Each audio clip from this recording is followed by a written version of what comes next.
तुम यहां इसलिए नहीं आए हो क्योंकि तुम्हें आगे बढ़ना है। तुम यहां इसलिए आए हो क्योंकि तुम्हें अंदर से कुछ गलत महसूस होता है। और अगर ईगो शब्द सुनते ही तुम्हें घमंड, बुराई या टॉक्सिक लोग याद आते हैं, तो समझ लो तुम्हें सही तरह से ट्रेन किया गया है। तुम्हें सिखाया गया कि ईगो छोड़ दो, झुको, चुप रहो, ताकि सब स्मूथ चलता रहे। लेकिन किसी ने यह नहीं बताया कि जिस इंसान का ईगो मार दिया जाता है वह अच्छा इंसान नहीं बनता, वह बस यूज करने लायक बन जाता है। दुनिया उन्हें नहीं कुचलती जो गलत होते हैं, दुनिया उन्हें कुचलती है जो खुद पर शक करना सीख जाते हैं। ईगो घमंड नहीं है, ईगो वह आखिरी दीवार है जो तुम्हें दूसरों के दिमाग से बचाती है। और जब यह दीवार गिरती है तो लोग अंदर आते हैं, सलाह के नाम पर, केयर के नाम पर और धीरे धीरे कंट्रोल के नाम पर। जिन लोगों ने पावर को समझा उन्होंने यह पहले ही जान लिया था, बिना ईगो वाला इंसान या तो सर्वेंट बनता है या शैडो।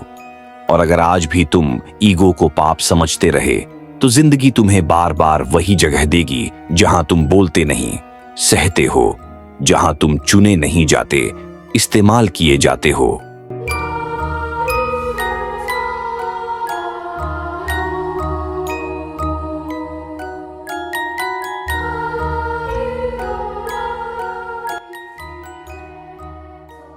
अहंकार को समझने से पहले तुम्हें एक कड़वा सच निगलना पड़ेगा। अहंकार कोई भावना नहीं है, यह नैतिकता का विषय भी नहीं है। अहंकार एक मनोवैज्ञानिक संरचना है, एक मानसिक दीवार जो तय करती है कि तुम कहां खत्म होते हो और दुनिया कहां से शुरू होती है। जब यह दीवार मजबूत होती है, लोग सीमाएं पहचानते हैं। जब यह दीवार टूट जाती है, लोग तुम्हें इस्तेमाल करना सीख जाते हैं।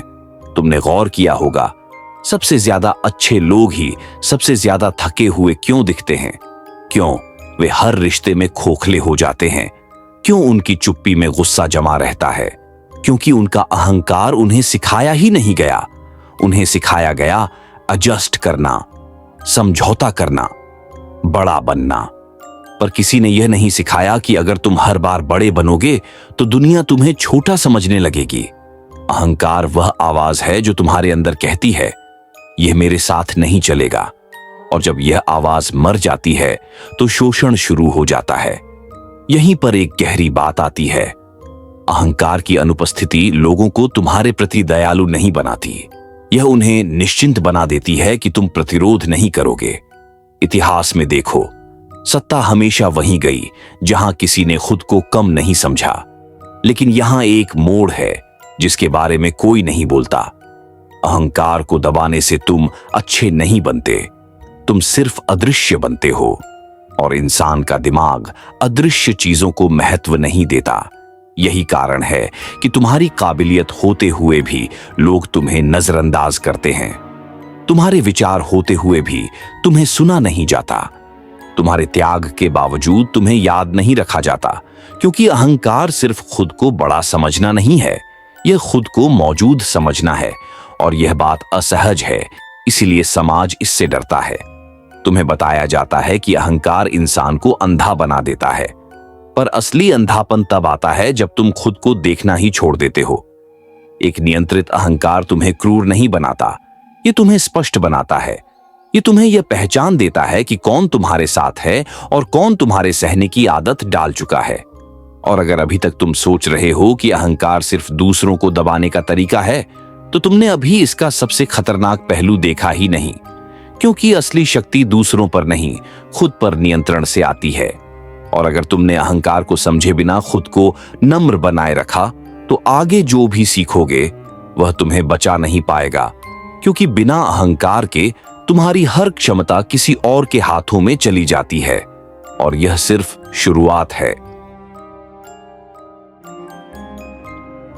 अब जरा गहराई में उतरते हैं, क्योंकि यहां से बात सेल्फ रिस्पेक्ट या कॉन्फिडेंस से आगे जाती है। यहां से बात नियंत्रण की शुरू होती है। दुनिया ज्यादातर लोगों को तोड़ती नहीं है, दुनिया पहले उनका अहंकार तोड़ती है और फिर बाकी सब अपने आप गिरने लगता है। ध्यान से देखो, जिस इंसान से बार बार यह कहा गया कि तू ज्यादा मत सोच, इतना सीरियस मत बन, सब तेरे जैसा नहीं सोचते, उसका दिमाग धीरे धीरे एक बात सीख लेता है कि उसकी गहराई एक समस्या है। यहीं से अहंकार टूटता है, धीरे, बिना आवाज के। टूटा हुआ अहंकार चिल्लाता नहीं, वह सवाल पूछना बंद कर देता है, वह बाउंड्रीज बनाना छोड़ देता है, वह यह मान लेता है कि शायद गलती मुझ में ही है। और यही सबसे खतरनाक अवस्था है, क्योंकि अब तुम किसी के दुश्मन नहीं रहते, तुम एक रिसोर्स बन जाते हो। एक ऐसा इंसान जो सुनेगा, समझेगा, एडजस्ट करेगा और फिर भी अंत में अकेला रह जाएगा। इतिहास में ताकतवर लोग हमेशा तलवार से नहीं जीते। उन्होंने पहले लोगों को यह यकीन दिलाया कि खुद पर भरोसा करना गलत है। जब इंसान अपने जजमेंट पर शक करने लगता है तो उसे निर्देश देना आसान हो जाता है। उसे गिल्ट से चलाया जा सकता है, उसे अच्छा इंसान बने रहने के नाम पर चुप कराया जा सकता है। यहां एक असहज सच है, जो इंसान खुद को नुकसान पहुंचाने वालों को भी बार बार माफ करता है, वह दयालु नहीं होता, वह इंटरनली डिफीटेड होता है।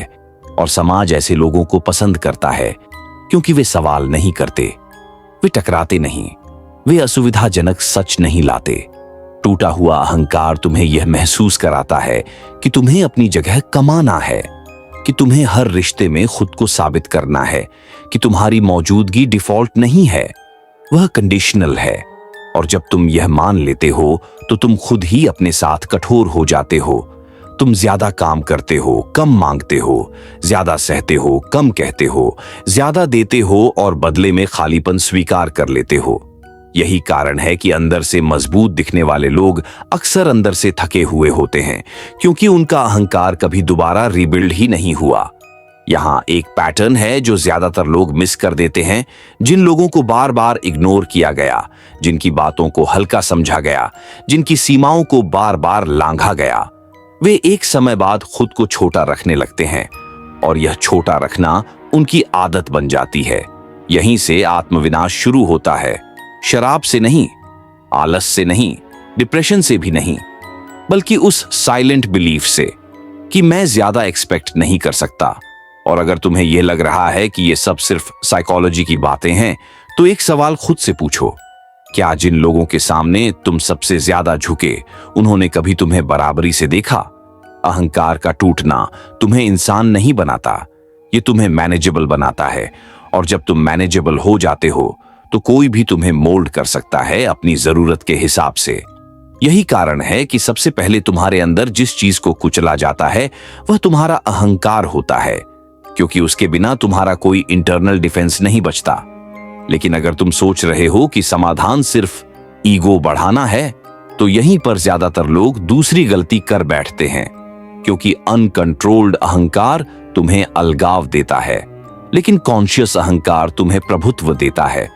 और अगर तुमने अहंकार को सही तरह से वापस नहीं लिया, तो आगे जो भी समझोगे वह तुम्हें बस और ज्यादा अवेयर बनाएगा, मजबूत नहीं। और अवेयरनेस बिना शक्ति के सिर्फ पीड़ा होती है। अगला चरण यहीं से शुरू होता है। यहीं पर ज्यादातर लोग रास्ता भटक जाते हैं। वे यह मान लेते हैं कि अगर टूटा हुआ अहंकार कमजोरी है तो फूला हुआ अहंकार शक्ति होगा। और यही दूसरी और भी खतरनाक गलती है, क्योंकि अनकंट्रोल्ड अहंकार तुम्हें मजबूत नहीं बनाता, वह तुम्हें प्रेडिक्टेबल बना देता है। गुस्से से भरा अहंकार हर बात को चुनौती समझता है, हर चुप्पी को अपमान, हर असहमति को युद्ध। ऐसे लोग दिखने में इंटिमिडेटिंग होते हैं, लेकिन अंदर से वे सबसे ज्यादा रिएक्टिव होते हैं। और जो इंसान रिएक्टिव होता है वह कभी भी नियंत्रण में नहीं होता। असल शक्ति वहां शुरू होती है जहां अहंकार दिखाई नहीं देता, लेकिन मौजूद रहता है। नियंत्रित अहंकार शोर नहीं करता, वह बाउंड्रीज खींचता है। वह हर लड़ाई नहीं लड़ता, क्योंकि उसे यह साबित करने की जरूरत नहीं होती कि वह मौजूद है।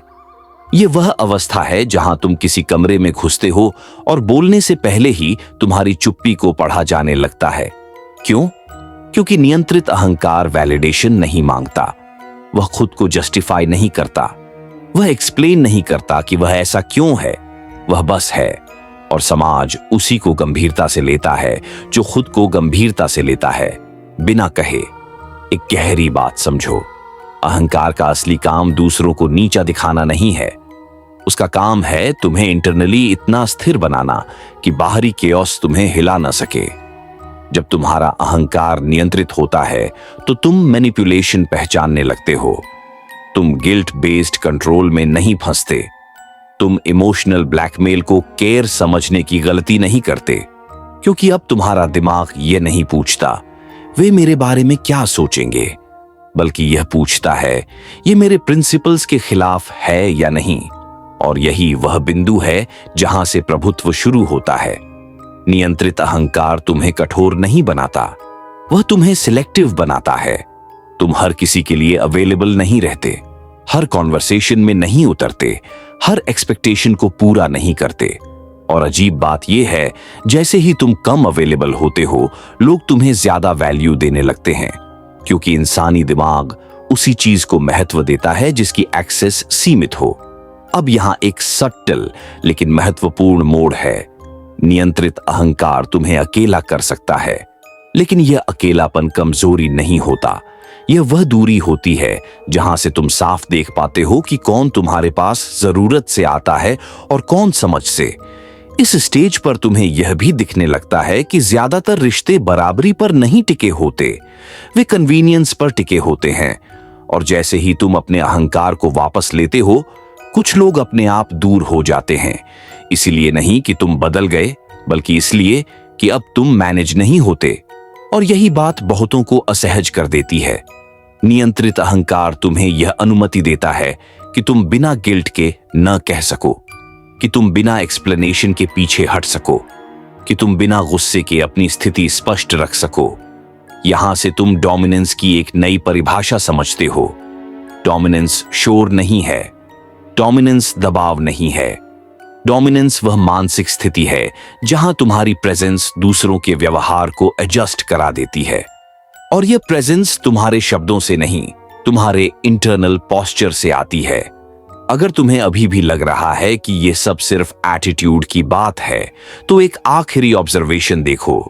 जिन लोगों का अहंकार नियंत्रित होता है, उन्हें थ्रेटन नहीं किया जा सकता, उन्हें गिल्ट में नहीं डाला जा सकता, उन्हें अच्छा इंसान बनने के नाम पर झुकाया नहीं जा सकता, क्योंकि उन्होंने अपने अंदर एक स्पष्ट रेखा खींच दी होती है जिसके इस पार वे झुकते हैं और उस पार नहीं।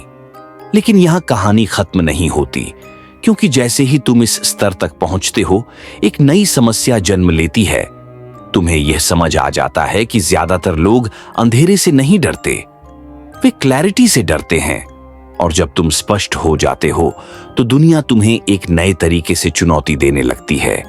यहीं से अगला चरण शुरू होता है, जहां अहंकार सिर्फ रक्षा नहीं करता, बल्कि दिशा तय करता है। इस स्तर पर पहुंचकर ज्यादातर लोग एक भ्रम में जीने लगते हैं कि अब उन्होंने सब समझ लिया है, कि अब वे सुरक्षित हैं, कि अब कोई उन्हें मैनिपुलेट नहीं कर सकता। और यहीं से सबसे सूक्ष्म खेल शुरू होता है, क्योंकि जब अहंकार सिर्फ रक्षा करना छोड़कर दिशा देने लगता है, तो वह सिर्फ शील्ड नहीं रहता, वह कंपास बन जाता है। और कंपास होना शील्ड होने से कहीं ज्यादा खतरनाक है।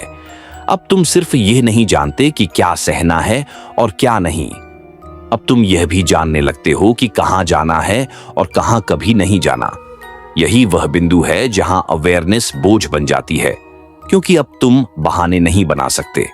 अब तुम ये नहीं कह सकते कि मुझे समझ नहीं आया, मैं मजबूर था, मेरे पास कोई ऑप्शन नहीं था। नियंत्रित अहंकार तुम्हारे सारे एक्सक्यूजेस जला देता है। अब हर गलत निर्णय तुम्हें साफ दिखाई देता है। और सबसे असहज बात यह होती है कि तुम जानते हो कि तुमने उसे जानबूझकर चुना।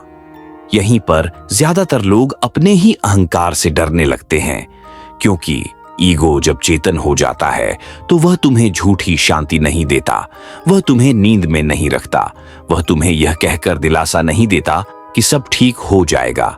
वह बस यह पूछता है, अगर तुम्हें सच पता है तो तुम अभी भी वही क्यों कर रहे हो? और यह सवाल बहुत भारी होता है।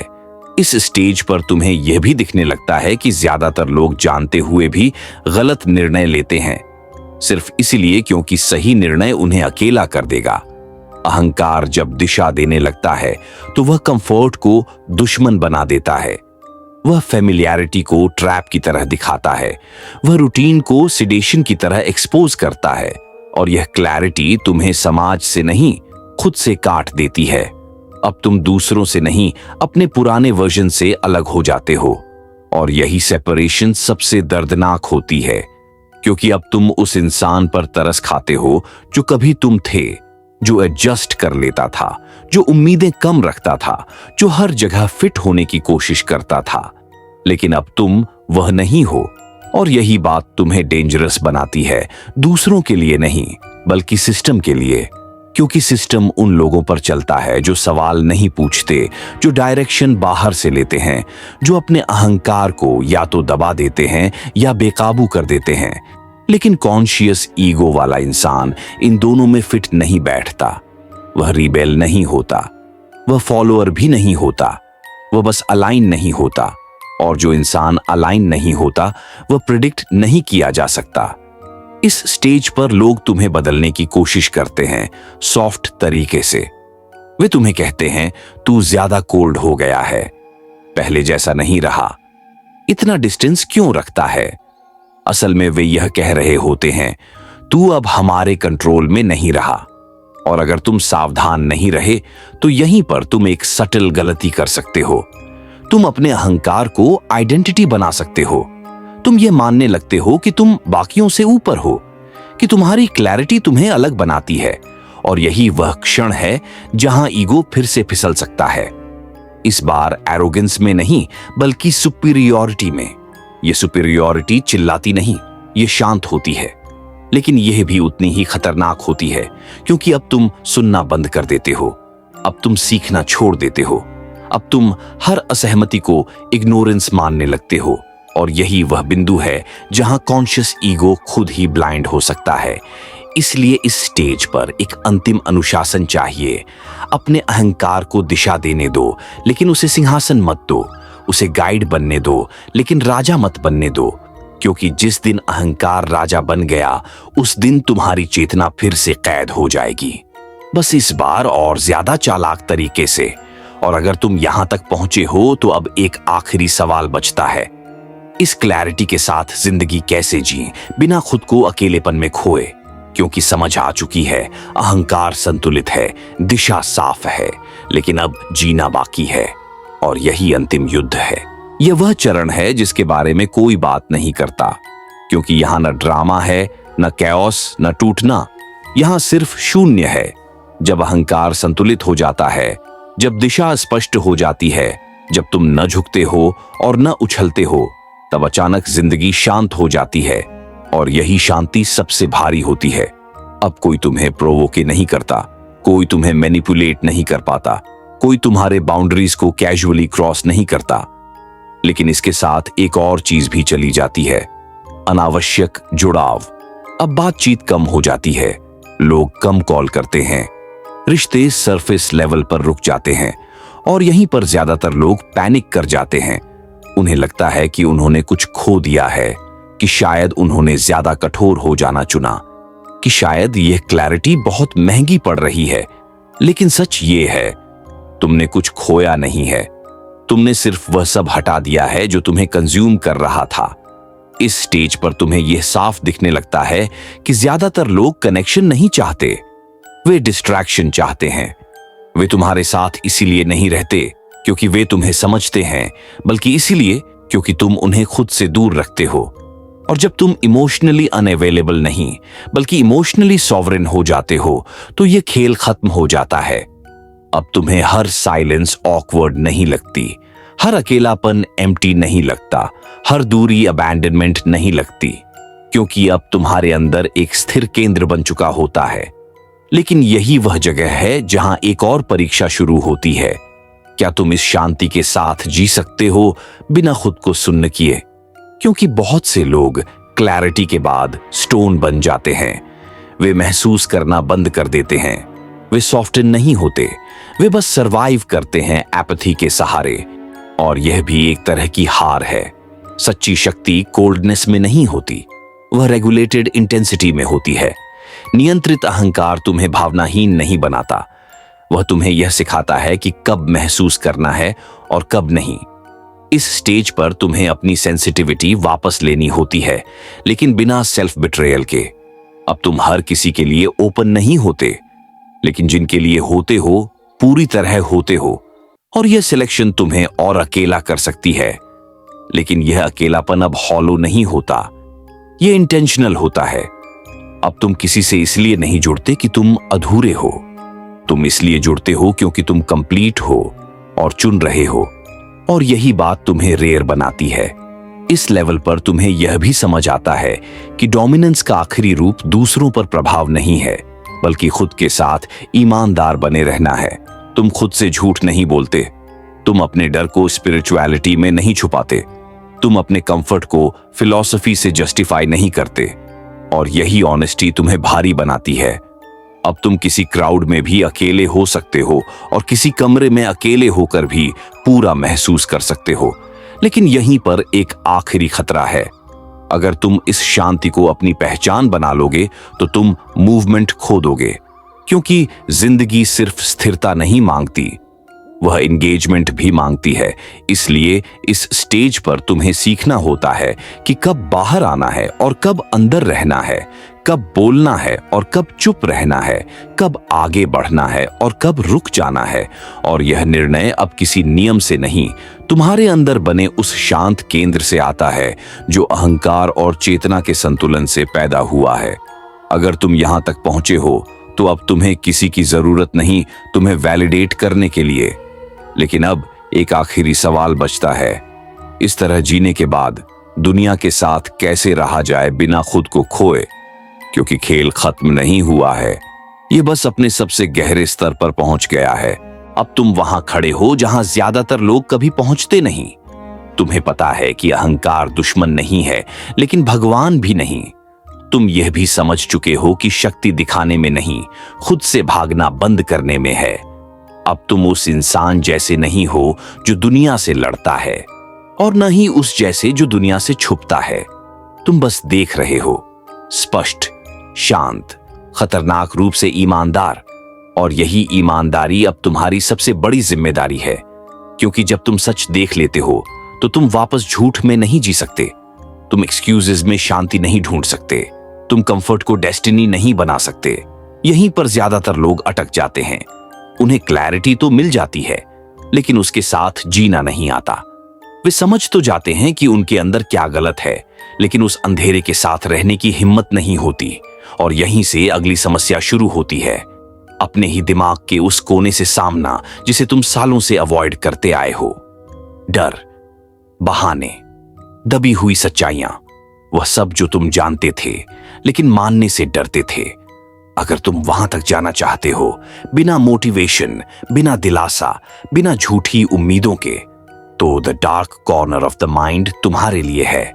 यह किताब तुम्हें बेहतर महसूस कराने के लिए नहीं लिखी गई, यह तुम्हें खुद के सामने नंगा खड़ा करने के लिए लिखी गई है।